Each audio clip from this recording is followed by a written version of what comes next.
अस्सलाम वालेकुम अजीज तलबा। आज के वीडियो लेक्चर के अंदर हम प्रैक्टिकल बेस असेसमेंट का एक्सपेरिमेंट नंबर 2 करने जा रहे हैं और इस एक्सपेरिमेंट का नाम है प्रिपरेशन ऑफ एस्पायरिन। अजीजाने मन, एस्पायरिन ये एक्चुअल में वही मेडिसिन है जो आप टैबलेट डिस्प्रीन के अंदर जो है वो लेते हैं।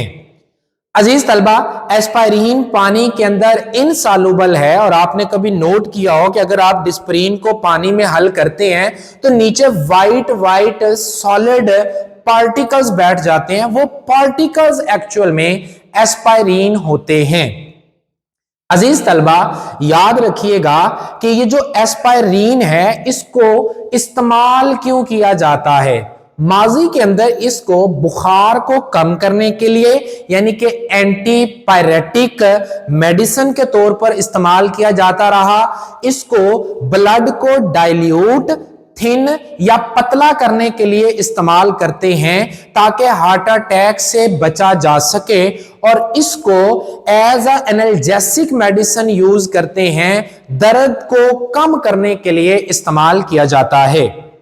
अजीज तलबा, अगर आप एस्पायरिन को देखें तो ये लफ्ज ए स्पायर इन है। ए का मतलब है एसिटाइल ग्रुप।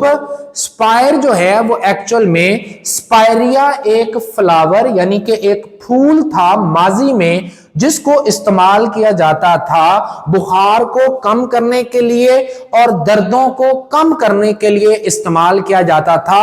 और उसी के अंदर से इसके जो इंग्रेडिएंट हैं जिनसे एस्पायरिन बनती है उनको निकाला जाता था और बाद में उनको निकाल कर फाइनल प्रोडक्ट एस्पायरिन जो है उसको तैयार किया गया। अजीज तलबा, जो पेपर पॉइंट ऑफ व्यू से इंपॉर्टेंट है वो है केमिकल इक्वेशन। केमिकल इक्वेशन आपको पूछेगा और कहेगा कि आप इसकी केमिकल इक्वेशन लिखें, तो इसके लिए आपने एसिटाइल क्लोराइड जिसका फार्मूला CH3C+OCl होता है इसको यूज करना है। सैलिसिलिक एसिड को यूज करना है जो बेंजीन के ऊपर जो है कार्बोक्सिलिक एसिड और इसी तरह से OH लगा हुआ है। अजीज तलबा, पेपर में आपसे पूछेगा कि सैलिसिलिक एसिड का IUPAC नेम लिखें 1 नंबर के लिए।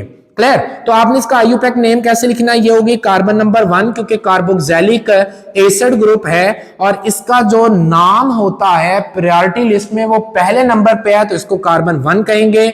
This one is a carbon number 2, तो 2 पर हाइड्रोक्सिल ग्रुप है, आप इसका नाम बनाएंगे 2 हाइड्रोक्सी, और बेंजीन के ऊपर जब लगा होता है COOH तो आप उसको कहते हैं बेंजोइक एसिड।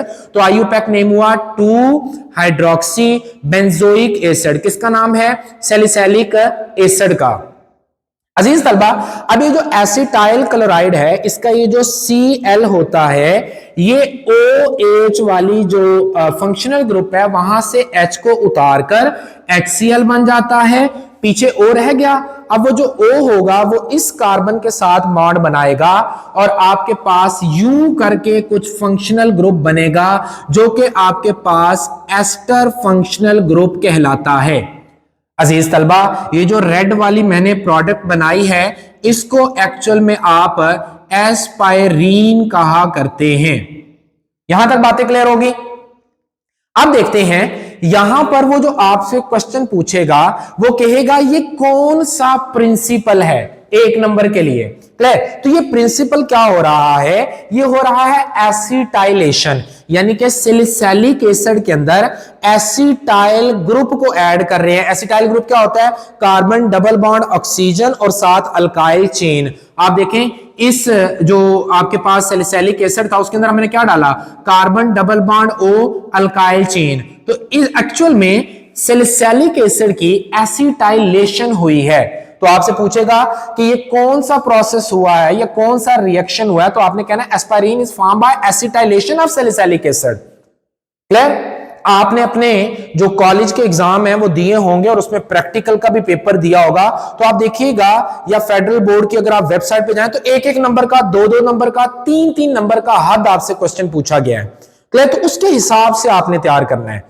अब वो आपसे पूछ सकता है कि एसिटाइलेशन सैलिसिलिक एसिड की होती है लेकिन वो किस फंक्शनल ग्रुप के साथ होती है, तो आपने कहना OH की वजह से। क्लियर? नाउ अजीज तलबा, ये जो सारा रिएक्शन हो रहा है ये किसकी प्रेजेंस के अंदर होता है? तो ये प्रेजेंस में होता है पिरिडीन की मौजूदगी में। किसकी मौजूदगी में? पिरिडीन की मौजूदगी में ये सारा रिएक्शन हो रहा होता है। अब वो आपसे पूछ सकता है कि इसके नतीजे में कितनी परसेंट यील्ड होती है एस्पाइरिन की? तो वो 88% यील्ड होती है। ये भी एक नंबर के लिए क्वेश्चन पूछा जा सकता है। क्लियर?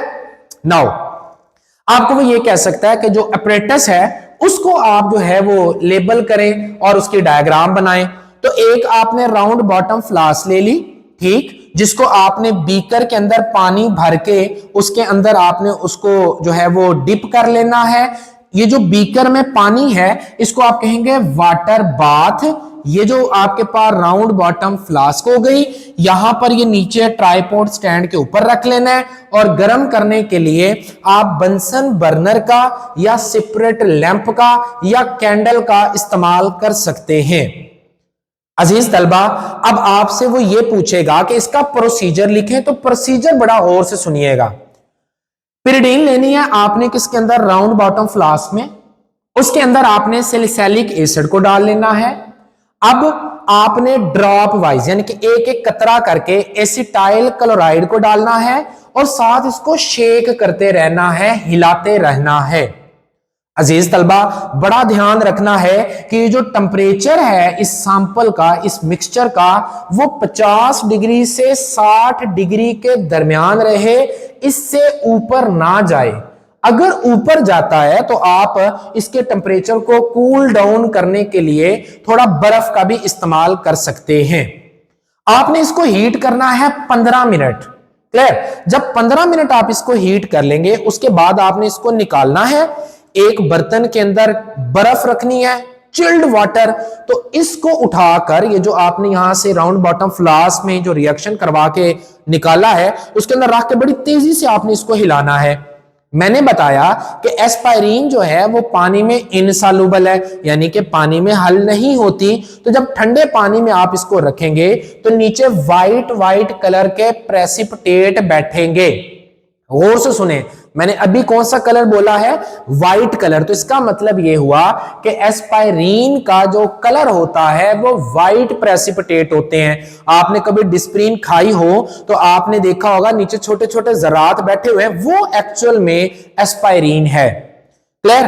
तो इसका प्रोसीजर आपसे पूछ सकता है, आप कहेंगे 10 ग्राम ऑफ सैलिसिलिक एसिड ले ले। अब 10 भी कर सकते हैं, 7 भी कर सकते हैं, 5 भी कर सकते हैं, up to you. Salicylic acid को डिसॉल्व करना है पिरिडीन के अंदर और फिर ड्रॉप वाइज एसिटाइल क्लोराइड को आपने ऐड करना है और कांस्टेंट स्टिर करना है। कांस्टेंट स्टिर का मतलब है कि आप इसको लगातार जो है वो हिलाते रहेंगे, शेक करते रहेंगे ताकि मिक्सचर आपका होमोजेनाइज हो। 15 मिनट तक आप इसको ऐसे करेंगे, फिर ठंडे पानी के अंदर आप इसको डालेंगे और तेजी से हिलाएंगे।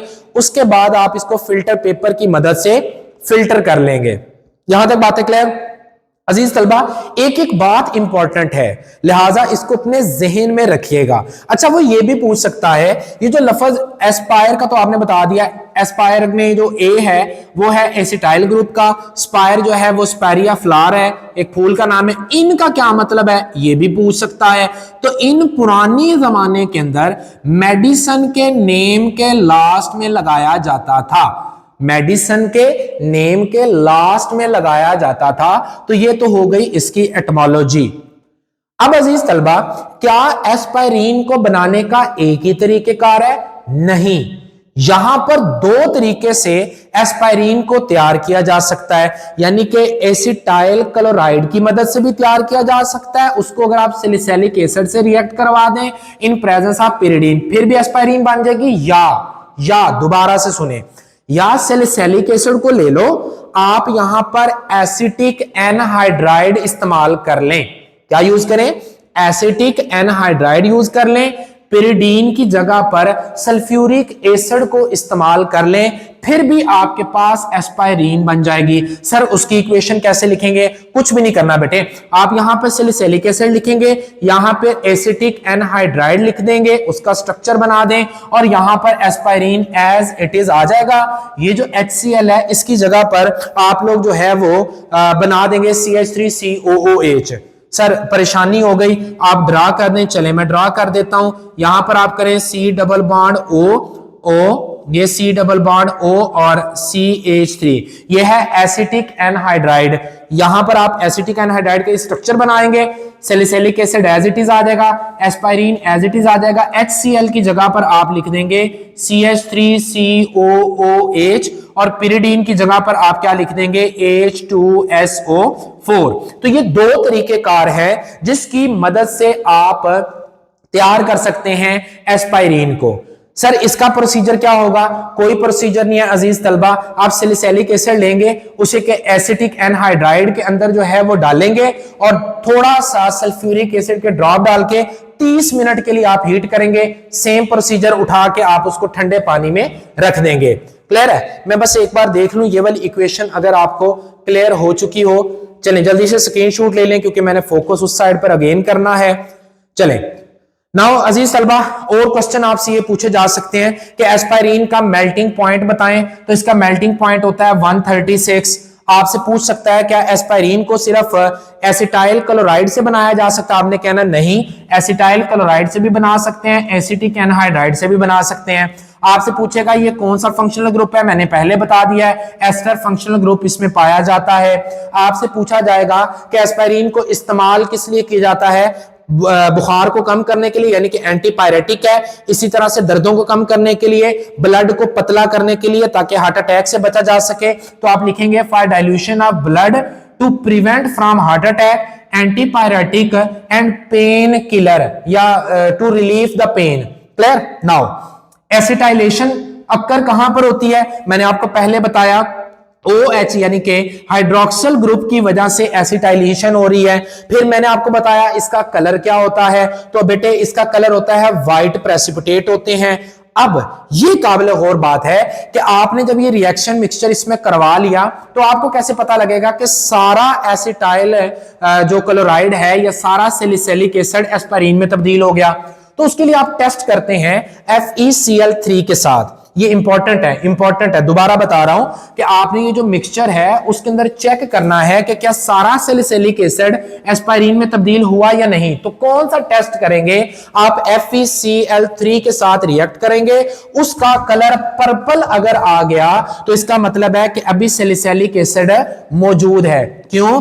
FeCl3 जो है वो OH फंक्शनल ग्रुप के साथ रिएक्ट करके पर्पल कलर दिया करता है। अजीज तलबा, इसका आईयूपैक नेम है सैलिसिलिक एसिड का, वो मैंने आपको बता दिया, 2 हाइड्रोक्सी बेंजोइक एसिड, और वो यहां पर मैंने लिख भी दिया है। उम्मीद करूंगा आज का जो लेक्चर है वो आपको समझ आया होगा। मैं जरा साइड पर हूं, आप इसका स्क्रीनशॉट ले लें। अजीजान मन, अपनी भरपूर कोशिश की कि आपको लेक्चर की टॉपिक की समझ आए और तमाम तर पॉसिबल जितने भी क्वेश्चन थे जो इंपॉर्टेंट थे आप लोगों के साथ डिस्कस किए हैं। इंशाल्लाह यही जो क्वेश्चंस हैं अगर इस टॉपिक में से पेपर में आता है तो इससे बाहर क्वेश्चन नहीं आएगा, मुझे अल्लाह के दर पर भरपूर उम्मीद है। इंशाल्लाह नेक्स्ट वीडियो में नेक्स्ट लेक्चर के साथ आपसे मुलाकात करेंगे। अपना ख्याल रखिएगा। फी अमानिल्लाह।